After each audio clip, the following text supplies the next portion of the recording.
இங்கே நீ காண்கின்ற எதுவுமே நிரந்தரம் இல்ல.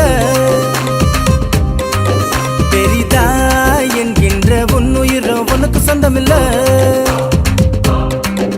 இங்கே நீ காண்கின்ற எதுவுமே நிரந்தரம் இல்ல.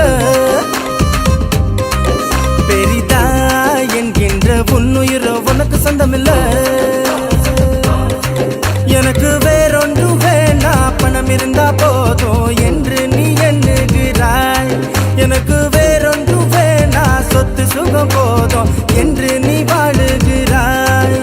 உலகம் முழுதோ நீ ஆதாயம் செய்து கொண்டாலும் உன்னாத்மா அழிந்து போனா உனக்கு என்ன லாபம் உண்டாகும்? நீயோ நீதியின் பாதையில் நடந்து போனா உனக்கோ நித்திய ஜீவன் என்றும் உண்டு. நீயோ நீதியின் பாதையில் நடந்து போனா உனக்கோ